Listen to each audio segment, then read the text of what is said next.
Vamos continuar falando um pouquinho sobre economia, só que agora nós falamos aí de renegociação de débitos e nós vamos falar agora sobre a questão imobiliária. Você que tem um imóvel alugado ou você que aluga imóvel, vamos saber quais são os direitos e os deveres.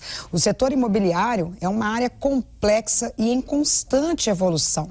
E entender seus direitos e deveres como um inquilino é essencial para garantir uma experiência de moradia segura e justa. Assim, as duas partes podem cumprir com suas responsabilidades sem conflitos durante o período de locação. Esses direitos e deveres são previstos no contrato. E na lei das locações, também chamada de lei do inquilinato, tem muitas outras cláusulas que muitas vezes pode ser que você não saiba. Para entender mais sobre este assunto, nós vamos conversar com o advogado conselheiro da OAB e especialista em direito condominal, Adriano Naves. Boa tarde, doutor. Bem-vindo ao Tarde News. Boa tarde, Ravena. Boa tarde a todos. Bom, é realmente uma situação muito boa, né? Direito do inquilinato.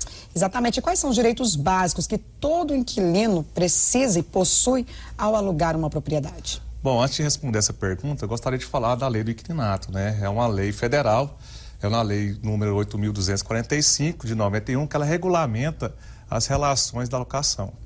E os direitos do inquilino é receber, né, a propriedade, o imóvel em perfeitas condições de uso, poder permanecer no período total daquele contrato, né, sem a intervenção do proprietário e não pagar as despesas extraordinárias e também receber algumas indenizações naquelas benfeitorias úteis necessárias. Nesse caso, você tem que ter uma autorização por escrito do proprietário. Como funciona, doutor, o processo de assinatura e revisão de um contrato de locação? Quais cláusulas devem ser observadas? Bom, é muito importante, antes de assinar o contrato, você observar algumas situações. Primeiro, né, a qualificação, né, o tempo da previsão do contrato, qual é o índice de atualização, qual seria o valor do aluguel e também aquela vigência. Você precisa entender qual é o valor do reajuste, porque conforme a lei do inquilinato, você pode fazer o reajuste uma vez por ano. E alguns contratos prevê um período menor, então tem que tomar esse cuidado. Quais são os direitos e quais os deveres do inquilino? Os direitos do inquilino é pagar o aluguel em dias, né? Obedecer, cumprir a função social do imóvel, se for residencial, se for não residencial, tem que cumprir com a função social.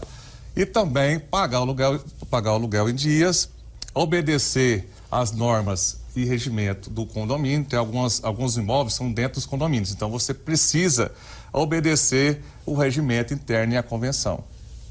Em relação a impostos, vamos colocar IPTU, ITU, de quem é a responsabilidade? Bom, é um tema muito polêmico, viu? Os contratos prevê que a obrigação de pagar o IPTU é do inquilino.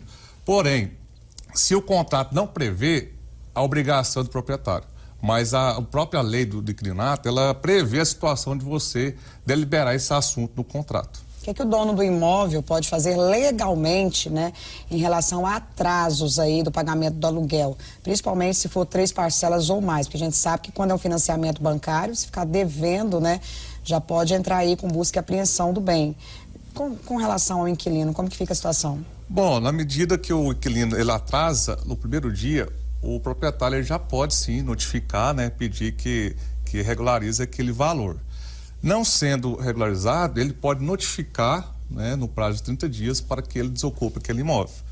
Não sendo desocupado o imóvel, ele pode entrar com uma ação de desocupação na medida judicial. Tem inquilino, doutor, que a gente sabe que mora anos e anos no imóvel, já que aquele imóvel é exclusivo para locação. Nesse caso, ele passa a ter mais vínculo com os vizinhos, né, com o síndico, que propriamente o dono do imóvel. Em caso de assembleias, em caso de decisões sérias ali dentro do condomínio, que surge muitas vezes até confusão, conflito, como que o inquilino pode, né, atuar, como que ele pode decidir pelo condomínio, já que ele não é dono do imóvel? Bom, nós temos que seguir hoje o Código Civil, né, que ele prevê a regulamentação das participações em assembleia, que é o Código Civil, do artigo 1336 e seguintes. Agora tem convenção que não autoriza o inquilino poder participar, a não ser que ele tenha uma procuração específica. O que surge muitas das vezes? Eu posso participar sem a procuração, eu tenho que ter uma procuração específica? Sim, em regra você precisa. Porém, pode constar no contrato de locação. Por isso que é muito importante você, naquele momento que for assinar um contrato, entender de todas as etapas, procurar um especialista para que te oriente melhor. Se você tiver uma cláusula de mandato para poder participar de todos os atos praticados dentro do condomínio, você pode participar. Bacana, doutor, muito obrigada pela participação e até a próxima. Obrigado, eu que agradeço esse convite.